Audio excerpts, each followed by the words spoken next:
చీకటి లూతి లోపలం తెళ్ళక వీరు నేననువతి భ్రమణంబన భిన్నులై ప్రవర్తిల్లక సర్వమున్నాతని దివ్య కళామయమంచు విష్ణునందుల్లము తీర్చితారడవి నుండుట మేలు నిశాచరగ్రణి అన్నాడు. నాన్న అనలేదు, నిశాచరగ్రణి, చీకట్లో తిరిగే వాళ్ళకి నాయకుడా అని పిలిచాడు. ఓ నిశాచరగ్రణి, ఈ ఎల్ల శరీరధారులకు ఇల్లును చీకటి నీతి లోపలం త్రెళ్ళక, ప్రతివాడు తన శరీరాన్ని చూపించుకుని ఇదే నేను అనుకున్నప్పుడు ఇది నేనంటే అది నువ్వు అంటుంది, ఇలా వేలెడుతుంది.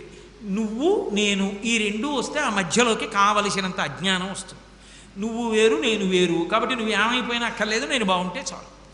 కాబట్టి వాడు అలా లేస్తే వీడు ఆ సీట్లో కూర్చుని వాడు మళ్ళీ తిరిగి వస్తే మీరు చెప్పేళ్ళలేదు కదా అంటాడు. ఎంతైనా గొడవ చేశారు. రైళ్లలో చూడండి ఎంత అల్లరి ఉంటుందో.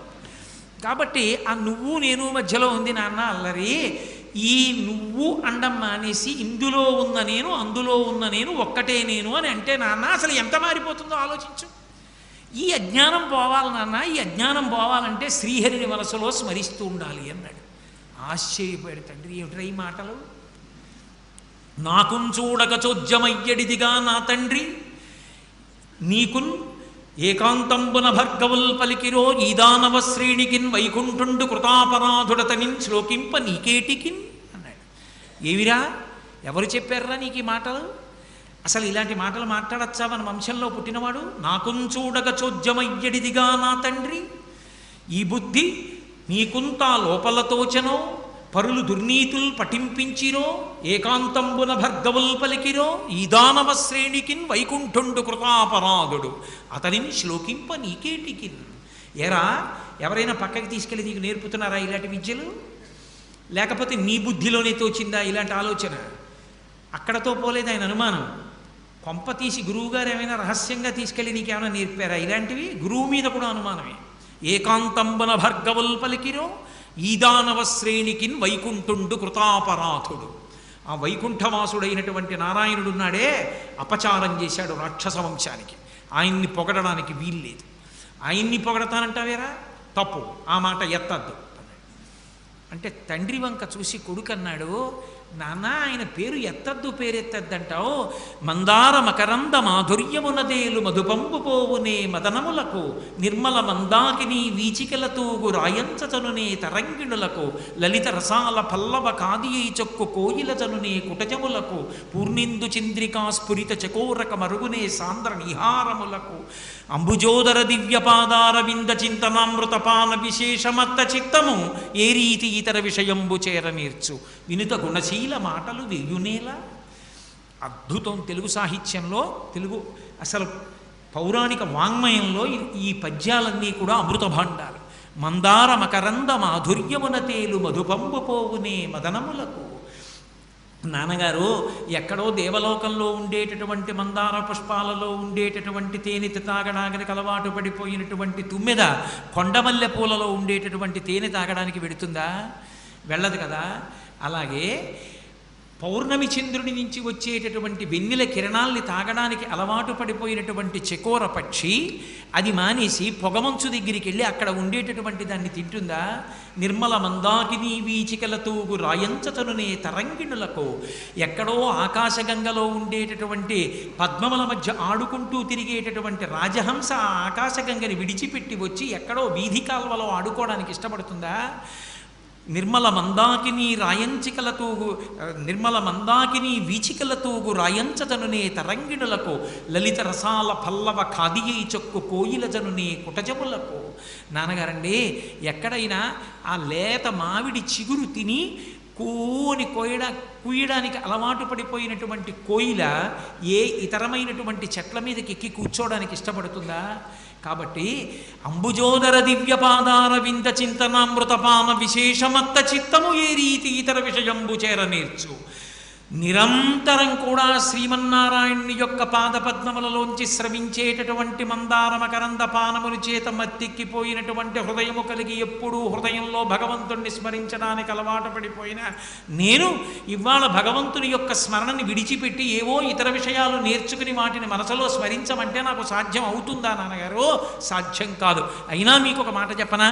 తను హృద్భాషల సఖ్యమున్ శ్రవణమున్ దాసత్వమున్ వందనార్చనముల్ సేవయు ఆత్మలో నెరుకయున్ సంకీర్తనలు చింతనంబను 9 భక్తిభావముల సర్వేశున్ హరిన్నమ్మి సజ్జనుడయ్యుండుట యుక్తమంతు తలచున్ నిక్కంబు దైత్యోత్తమా అన్నాడు. నాన్నగారండి 9 భక్తి భావనలు పొంది శ్రవణం కీర్తనం విష్ణోహ స్మరణం పాదసేవనం అర్చనం వందనం దాస్యం సఖ్యం ఆత్మనివేదనం అనేటటువంటి 9 భక్తి భావనల చేత శ్రీమన్నారాయణుని నిరంతరం సేవిస్తూ అరణ్యంలో ఉన్నా మంచిది, కానీ స్వార్థబుద్ధితో ఈ లోకంలో బ్రతకడం మంచిది కాదు నాన్నగారండి, నా మాట వినండి అన్నాడు.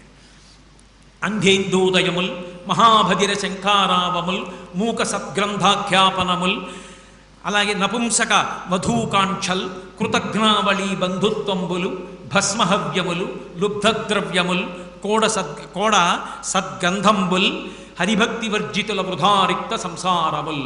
నాన్నగారండి భక్తి వద్దు శ్రీమన్నారాయణుడు ఏమిట్రా వైకుంఠుండు కృతాపరాధుడతని శ్లోకింప నీకేటికి అంటున్నారు.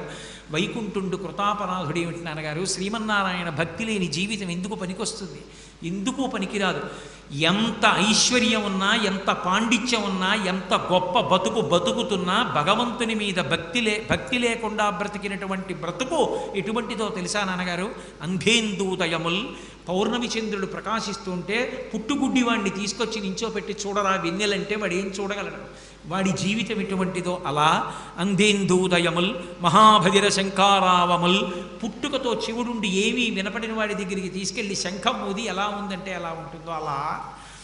మూక సద్గ్రంథాఖ్యాపనముల్, పుట్టుకతో మూగివాడైన వ్యక్తి ఒక గ్రంథాన్ని చదువుకుంటే తీసుకొచ్చి పుష్కళ వాక్చతురత్వము అని సభావేదిక మీదకి తీసుకొచ్చి కూర్చోబెట్టి చెప్పమంటే మూగివాడు ఏం మాట్లాడతాడు నాన్నగారు?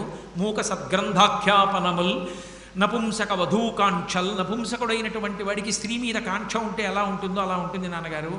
అలాగే నపుంసక వధూకాంక్షల్ కృతజ్ఞావళి బంధుత్వంబులు, చేసిన మేలు మరిచిపోయేటటువంటి వాడితో బంధుత్వం ఉన్నవాడు తిరిగి ఏ ఉపకారం చేయడు, అలాంటి వాడితో బంధుత్వం ఉంటే మాత్రం ఎందుకు పనికి వస్తుంది నాన్నగారు? భస్మహవ్యములు, యాగమంతా అయిపోయిన తర్వాత బూది కుప్పపడిపోయిన తర్వాత అందులో ఇదం నవమా అంటూ నెయ్యి హవిస్సు వేస్తే ఏ దేవతలు అందుకుంటారు నాన్నగారు? భస్మహవ్యములు లుబ్ధద్రవ్యములు, ఎవ్వరికి ఓ రూపాయి కాసు పెట్టిన వాడి దగ్గర ఎంత ఐశ్వర్యం ఉంటే మాత్రం ఎవరికి పనికి వస్తుందండి? అటువంటి వాళ్ళ జీవితాలన్నీ ఎలా ఉంటాయో, ఎన్ని ఉన్నా భగవంతుని యందు భక్తి లేని వాళ్ళ జీవితాలు అలా ఉంటాయి నాన్నగారండి. 3 లోకములను గెలిచానంటారు, ఏమిటి ఉపయోగం భగవద్భక్తి లేనిదానికి? భగవద్భక్తి ఉన్న జీవితమే జీవితము.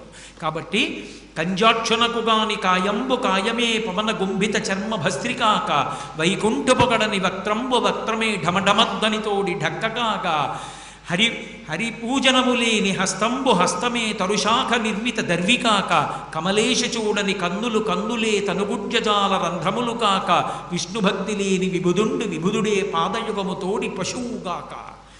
ఎంత అద్భుతమైన మాటలు చెప్పాడో మహానుభావుడు నాన్నగారు. కంజాక్షునకు కాని కాయంబు కాయమే పవన గుంభిత చర్మ భస్త్రికాక. భగవంతుని యందు భక్తి లేకుండా ఉన్నటువంటి వాడి యొక్క శరీరం గాలి నిండిన తోలు తిత్తి, నోటి వెంట శ్రీమన్నారాయణుని మాట రాకుండా భగవంతుని భక్తి లేకుండా మాట్లాడేటటువంటి నోరు ఢమఢమ మోగేటటువంటి ఢక్క. ఈ చెయ్యి శ్రీమన్నారాయణుని యొక్క పాదార విందములను అర్చించడానికి పనికి రాకపోతే అది తలుపుకు పెట్టిన గడియ నాన్నగారండి. ఈ కన్నులతో పరమేశ్వరుణ్ణి చూసి సంతోషించకపోతే గోడలకి పెట్టిన కిటికీలు ఎటువంటివో ఈ తలకి ఉన్న కళ్ళు అటువంటివి. భగవంతునికి నమస్కరించినటువంటి తలెందుకు నాన్నగారు? కాబట్టి కమలాక్షునర్చించు కరములు శ్రీనాథు వర్ణించు జిహ్వ సురరక్షకుని చూచు చుట్కులు శేషసాయికి మ్రొక్కు శరము విష్ణు నాకర్ణించు వీనులు మధువైరిద విలిన మనము భగవంతు వలగను పదములు పురుషోత్తముని మీది బుద్ధి దేవదేవుని చింతించు దినము చక్రహస్తుని ప్రకటించు చదువు కుంభినీదవు చెప్పెడి గురుడు తండ్రి హరిజేరుమని ఎడి తండ్రి నాన్నగారండి. కమలాక్షునర్చించు కరములు ఆ భగవంతుణ్ణి అర్చించిన చేతులు కరములు శ్రీనాథు వర్ణించు జిహ్వ ఆ మహానుభావుడైనటువంటి లక్ష్మీపతి శ్రీహప్పతి ఆ స్వామిని కీర్తించినటువంటి నోరు ఏదుందో ఆ నోరు ఆయన దగ్గర వంగి నమస్కరించిన తల ఏదుందో ఆ తల ఆయనకి ప్రదక్షిణం చేసిన కాళ్ళు ఏ ఉన్నాయో ఆ కాళ్ళు ఏ తండ్రి ఆయన్ని చేరుకోరా అని చెప్తాడో ఆ తండ్రి ఏ రోజు భగవంతుణ్ణి స్మరించామో ఆ రోజు బ్రతికిన రోజు. ఏ గురువుగారు భగవద్భక్తిని బోధ చేశాడో ఆయన గురువు. అది లేని బ్రతుకు అనవసరమైన బ్రతుకు. కాబట్టి నాన్నగారండి, శ్రీమన్నారాయణుణ్ణి సేవించవద్దు, ఆయన పట్ల భక్తితో ఉండవద్దంటారే, తప్పు ఆ మాట అనకుండా. ఒక్క తోపు తోసి పారేశాడు కొడుకుని కిందకి. ధూర్తుడు ఎవడు నేర్పాడు రావిడికి విద్య? అవతల గురువుగారా నేర్పలేదంటున్నారు, స్నేహితులా చెప్పలేదు. వజ్జలు నెర్పని ఈమది మజ్జాతుడవైన నీకు మరియవ్వరి చేను జానమయ్య బాలక తజ్జనులం పేరు కొనుము తగనామ్రోల. గురువుగారు చెప్పని విద్య నీకు ఎక్కడి నుంచి వచ్చింది? ఎవరు నేర్పారు? ఎవరు చెప్పారో నాకు పేరు చెప్పు. నాన్నగారండి, ఒకరు కొత్తగా చెప్పడం ఏమిటండి? అత్సపు చీకటింబడి గృహవ్రతులై విషయప్రవృష్టులై చచ్చుచు పుట్టుచున్మరల చెర్విత చెర్విణులైన వారికించెచ్చర పొట్టునే పరులు చెప్పిననైన నిజెచ్చనైన కానల కేగిననైన హరిప్రబోధముల్. సహజంగా భక్తి అన్నది తనంత తాను రావాలి, కానీ ఆ భక్తి లేనివాడిని తీసుకొచ్చి కూర్చోపెట్టి అత్సపు చీకటింబడి గృహవ్రతులై విషయప్రవిష్టులై చచ్చుచు పుట్టుచున్మరల చెర్విత చెర్విణులైన వారికిన్. పుట్టి చచ్చి జనన మరణ చక్రంలో తిరగడానికి అలవాటు పడిపోయినంత వాడిని నేనని అహంకారంతో బ్రతకడానికి అలవాటు పడిపోయినటువంటి వాడికి తీసుకొచ్చి ఒకడు చెప్పితే మాత్రం అర్థమవుతుందా? అరణ్యాలకు వెళ్ళిపోతే అర్థమవుతుందా? తనంత తాను మనసులో చేరుతుందా? నాన్నగారండి, భక్తి అనేటటువంటిది పరమేశ్వరుని యొక్క కృపావిశేషం చేత లోపల పెళ్ళుపకాలి తప్ప ముహూర్తాలు పెట్టుకుంటే ఒకరు చెప్తే వచ్చేది కాదు నాన్నగారు భక్తి. ఎవడురా వీడికి మాటలు చంపింది, తీసుకెళ్ళి చంపి అవతల పారేయండి అన్నాడు. ప్రహ్లాదోపాఖ్యానంలో గొప్పతనం ఎక్కడుందంటే, లీలావతి జోక్యం చేసుకోలేదు. ఆవిడ మహాపతివ్రత, భర్త ఆజ్ఞని అతిక్రమించదు. వెంటనే గురువులు పరిగెత్తుకొచ్చారు, చెడ్డుడు అమర్కుడు వచ్చి, అయ్యా ఇంకొక అవకాశం అండి, పిల్లవాడిని తీసుకెళ్ళి నేర్పిస్తాం అని మళ్ళీ పిల్లవాడిని తీసుకెళ్లారు. మళ్ళీ కొంతకాలం చదివించారు, మళ్ళీ కొంతకాలం చదివించి మళ్ళీ తీసుకొచ్చారు. సరే ఏదో నేర్చుకున్నాడేమో అని మళ్ళీ కొడుకుని పిలిచాడు. మళ్ళీ అడిగాడు, ఏమిరా ఏమి నేర్చుకున్నావు? ఈసారి గురువుగారు చెప్పింది నీకు బాగా అర్థమైంది, ఒక్క పద్యం చెప్పు. ఒక్క పద్యం చెప్పి ఆ పద్యం యొక్క విశేషం ఏమిటో, దాని అర్థతాత్పర్యాలు ఏమిటో వివరించరా అన్నాడు. ఆయనకి చదివించిది ననుగురువులు చదివిది ధర్మార్థముఖ్య శాస్త్రంబులునే చదివినవి కలవు పెక్కులు చదువులలో మర్మమెల్ల చదివితి తండ్రి అన్నాడు. నాన్నగారండి, ఏం చదువుకున్నాం గురువుగారు ఏం చెప్పారని అడుగుతారే. చదివించిది ననుగురువులు చదివిది ధర్మార్థముఖ్య శాస్త్రంబులునే చదివినవి కలవు పెక్కులు. వాళ్ళు నాకు ధర్మ అర్థ కామ శాస్త్రాలు ఎన్నో చెప్పారు నాన్నగారండి. పాపం వాళ్ళ తప్పే ఉంది, వాళ్ళు చెప్పవలసినవన్నీ వాళ్ళు చెప్పారు. కానీ నాన్నగారండి, నేను నేర్చుకోవలసినవన్నీ కూడా నేను నేర్చుకున్నాను. నేను ఏం నేర్చుకున్నానో తెలుసా? చదువులలోని మర్మమెల్ల చదివితి తండ్రి. చదువుల అన్నిటి సారాంశం ఏమిటో అది నేను చదివేసుకున్నాను నాన్నగారండి. అమ్మ బాబోయ్, వీడు చెప్పేది ఏదో ప్రమాదకరంగా ఉండేటట్టు ఉందనుకుని గురువులు పాపం చెప్పి తీసుకొచ్చారు. ఒరే, నేను చెప్పినది తప్ప నీ సొంతంగా వచ్చిన ఆలోచన ఒక్క పద్యం చెప్పకు. మేమేం చెప్పామో అదే చెప్పు మీ నాన్న దగ్గర. నువ్వు మేము కూడా బ్రతుకుతా ఉన్నాం. మళ్ళీ ఆయన చేసేటటువంటిది హరినామ సంకీర్తనమే. తండ్రికి ఎక్కడ లేని కోపం వచ్చింది. భటుల్ని పిలిచాడు, తీసుకెళ్ళి సంహరించమన్నాడు. వాళ్ళు తీసుకెళ్లారు. ఎన్ని ప్రయత్నాలు చేశారో. బాణాలు వేశారు, గదలు పెట్టి కొట్టారు, సముద్రాల్లో ముంచారు, పర్వత శిఖరాల నుంచి కిందకి దొల్లించారు, త్రాచుపావుల్ని తెచ్చి కరిపించారు, ఆభిచారిక హోమాలు చేయించారు, అరణ్యాలు కాలిపోతుంటే అందులో పడేశారు, నీళ్లల్లో ముంచారు, పైకి తేల్చారు, గదలు పెట్టి కొట్టారు, ఏనుగులతో తొక్కించారు, నవరంధ్రాలు మూసేశారు.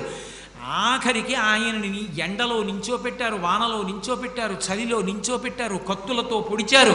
తన్ను నిశాచరుల్ పడవ దైత్యకుమారుడు మాటిమాటికో పన్నగసాయి ఓ ధనుజభంజన ఓ జగదీశ ఓ సర్వాపన్న శరణ్యంచు నుతించు కానితా కన్నుల నీరుతాడు భయకంప సమేతుడు కాడు భూవరా. ఈ పద్యానికే కంచికామకోటి పీఠాధిపత్యం వహించిన చంద్రశేఖరేంద్ర సరస్వతి మహాస్వామి గారు సభలో ఒక మాట చెప్పారు.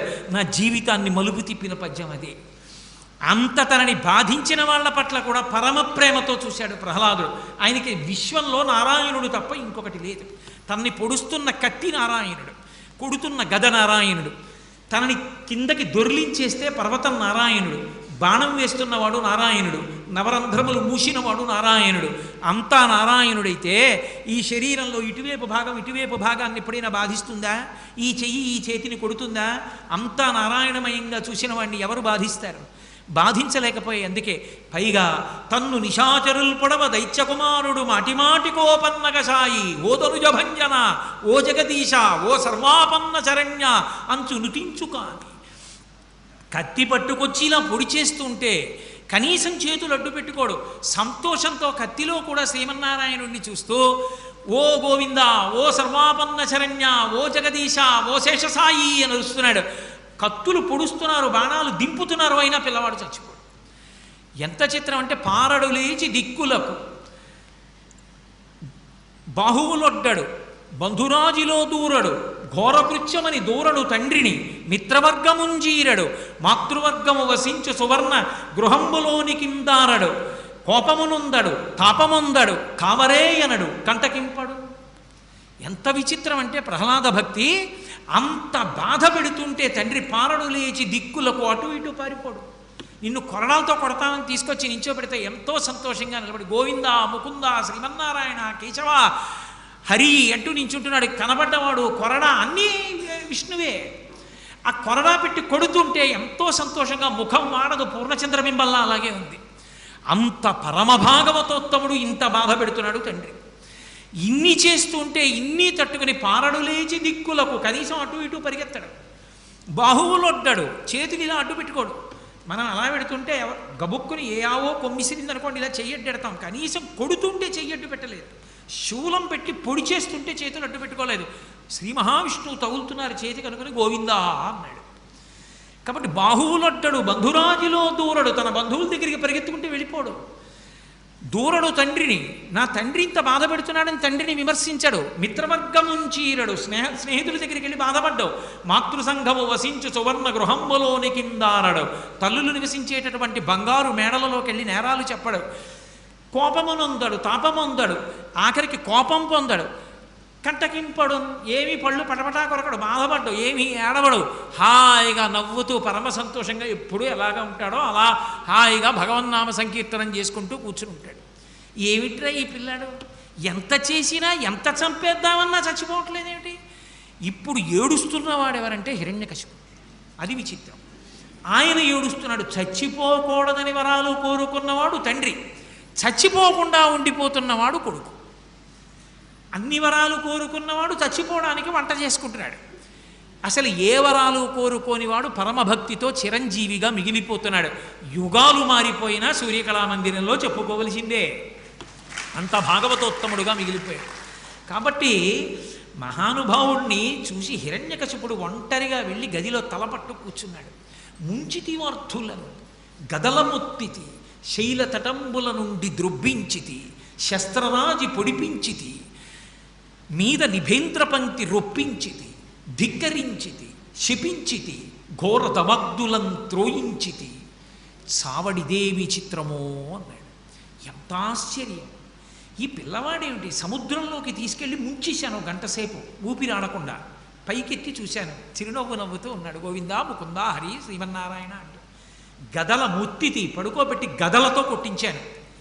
ఏహి శైలతటంబులందు ద్రొబ్బించితి, పర్వత శిఖరాల మీదకి తీసుకెళ్ళి పైనుంచి కిందకి దొల్లించేశాను. చక్కగా ఉన్నాడు, ఏమీ అవదు. శస్త్రరాజి పొడిపించితి, కత్తులతో, బాణాలతో, బల్లేలతో పొడిపించాను, చావడం. మీద నిభేంద్ర పంక్తి రొప్పించితి, పడుకోబెట్టి ఏనుగుల్ని పైన తొక్కించాను, చావలేదు. ఘోరదవగ్నులందు త్రోయించితి, ఘోరమైనటువంటి అరణ్యాలు కాలిపోతుంటే మంటల్లో పారేశాను, ఏమవదు.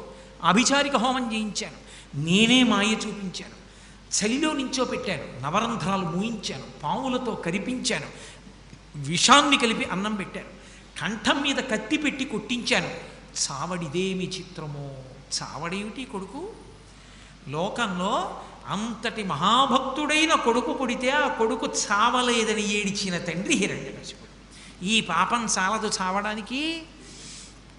ఇంత ఏడిస్తే ఆఖరికి గురువులు ఆదుకోవాలి కాబట్టి ఎడవకయా కొడుకు చచ్చిపోలేదని వాడికి ఏదో కొంత రాజనీతి శాస్త్రం నేర్పి ఇంద్రుడి మీద వైరం నేర్పుతాంలే అని మళ్ళీ తీసుకెళ్ళారు. మళ్ళీ పాపం వాళ్ళు చెప్పే పాఠం చెప్పారు. మళ్ళీ ఒక రోజున ఎంత గురువుగారైతే మాత్రం ఆయనకేం పని ఉండదా ఏమి, ఏదో ఆ చండుడు అమర్కుడు పని మీద బయటికి వెళ్ళారు. పిల్లలందరినీ చుట్టూ కూర్చోబెట్టుకున్నాడు. ఒరే, గురువుగారు చెప్పిన మాటలు రోజూ వింటున్నారు, నేను కూడా మీకు 4 మంచి మాటలు చెప్తాను, వినడం ప్రారంభం చేయండి అన్నాడు. చెప్పమన్నారు. ప్రహ్లాదుడు అన్నాడు, ఒక వ్యక్తి యొక్క వయస్సు 100 సంవత్సరములు ఉంటుందనుకుంటే అందులో నిద్రలో పోయేటటువంటిది 50 సంవత్సరాలు. మిగిలిన 50 సంవత్సరాల్లో బాల్యము వృద్ధాప్యము ఈ రెండు, ఒకటి అజ్ఞానము ఒకటి చింత, ఈ రెండు 25 ఏళ్ళు తీసేస్తే మిగిలినవి 25 ఏళ్ళు. ఈ 25 ఏళ్లలో ఒంట్లో బలం ఉండి భగవంతుణ్ణి అర్చించి శాస్త్రాలు చదువుకోగలిగిన వయస్సు 25 ఏళ్లలో కామము చేత యవ్వనము యొక్క ఉద్ధతి చేత ఆ కాలమంతా పాడైపోతే మళ్ళీ మళ్ళీ పుట్టవలసినటువంటి అవసరం ఏర్పడుతుంది. మనుష్యుడు లోభగుణం చేత ఎప్పుడూ కూడా పంచతన్మాత్రలైనటువంటి శబ్ద స్పర్శ రస రూప గంధములను 5 పునఃపునః పొందడం కోసమని జ్ఞానేంద్రియములైన కన్నులతో చూడకూడనివి చూస్తూ, ముక్కుతో వాసన చూడకూడనివి చూస్తూ, చర్మంతో ముట్టుకోకూడనివి ముట్టుకుంటూ, నాలుకతో తినకూడని విధంగా తింటూ, చెవులతో వినకూడనివి వింటూ, కొత్త పాపాలు మూట కట్టుకుని పరమేశ్వరుడిచ్చిన అవయవాలతో గత జన్మలలో చేసుకున్న పాపములను త్రోసిరాదని పుణ్యాత్ముడై బ్రతకడం పోగా కొత్త పాపములను తెచ్చుకుంటున్నాడు. కాబట్టి మనుష్యుడు ఇలా లొంగకూడదు, తనని తాను జాగ్రత్త చేసుకోవాలి. హరినామ సంకీర్తనము భగవద్భక్తి కన్నా దివ్యమైనటువంటి ఔషధము లేదు. శ్రీమన్నారాయణుని యొక్క పాదార విందముల యందు సంతతము మనసు ఉంచి భక్తితో జీవనం సాగించినటువంటి వాడి యొక్క పాపములన్నిటినీ పరమేశ్వరుడే కాల్చేస్తాడు. అందుకే మనందరం కూడా భక్తితో ఉండడం ప్రారంభం చేద్దాం. శ్రీహరినామాన్ని కీర్తించినటువంటి వాళ్ళ పాపములన్నీ కాలిపోతాయి. కాబట్టి మనందరం కూడా భగవన్నామ సంకీర్తనం చేద్దాం. అజ్ఞానంలో కొట్టుకుపోకండి, నా మాట వినండి, మీ అందరూ కూడా ముకుంద స్మరణం చెయ్యండి అన్నాడు. వాళ్ళన్నారు, నువ్వు మాతో పుట్టావు, మాతో పెరిగావు, మాతో ఉన్నావు, మా దగ్గర నుంచి బయటికి ఎక్కడికి వెళ్ళలేదు, మాకెవ్వరికీ గురువుగారు ఎప్పుడూ చెప్పని విషయాలు నీకెవరు చెప్పారు, నీకు ఎలా తెలిసాయి ఇవన్నీ అని అడిగారు. అప్పుడు చెప్పాడు, మా తండ్రి గారు తపస్సు చెయ్యడానికి వెళ్ళినటువంటి సమయంలో నా తల్లి అయినటువంటి లీలావతీదేవి యొక్క గర్భంలో నేనున్నాను. ఇంద్రుడు ఇదే అదును అని దండెత్తి వచ్చి రాక్షసులందరినీ సంహారం చేసి కొంతమంది రాక్షసులు పారిపోగా లీలావతి గర్భంలో ఉన్న హిరణ్యకశిపుని యొక్క తేజస్సు వలన పెరుగుతున్నటువంటి నన్ను సంహరించడం కోసమని మా అమ్మని చెరబట్టి తీసుకెడుతున్నాడు. ఎదురుగా వచ్చినటువంటి నారద మహర్షి, నీకు సాక్షాత్తు వదినగారవుతుంది, అటువంటి లీలావతి మహాపతివ్రతన ఆమెని చెరబట్టి తీసుకెళ్ళడం నీకు న్యాయమా, ఎందుకు తీసుకెళ్తున్నావు అని అడిగాడు. ఈమె కడుపులో హిరణ్యకశిపుని యొక్క తేజస్సు పెరుగుతోంది, ఈమెకి ప్రసవం అవగానే ఆ పిల్లవాడిని చంపి ఈమెని తిరిగి పంపించేస్తాను, ఈమె జోలికి నేను వెళ్ళనన్నాడు. వెంటనే నారదుడు నవ్వి, నీకేం తెలుసు, ఈమె కడుపులో పెరుగుతున్నటువంటి వాడు మహాభాగవతోత్తముడు, ఆయన్ని చెనకడం ఎవరికీ సాధ్యం కాదు, నా ఆశ్రమానికి తీసుకెడతానని తన ఆశ్రమానికి తీసుకెళ్ళాడు. తీసుకెళ్ళి నారద మహర్షి ప్రతిరోజు కూడా జ్ఞానబోధ చేస్తూ ఉండేవారు. మా అమ్మ నిండు గర్భిణి అయిన కారణం చేత, అంతగా అనురక్తి లేని కారణం చేత, భర్త అయిన హిరణ్యకశిపుని మీద మనసుండిపోయిన కారణం చేత, స్త్రీ అయిన కారణం చేత విస్మృతి కలిగింది, నారదుడు చెప్పినవి మరిచిపోయింది. అమ్మ కడుపులో ఉన్న నేను నా కోసమే నారదుడు చెప్పాడా అన్నట్టుగా విన్నాను. కానీ చిత్రం ఏమిటంటే, అమ్మ కడుపులో ఉన్న నేను మరిచిపోలేదు, అసలు విన్న అమ్మ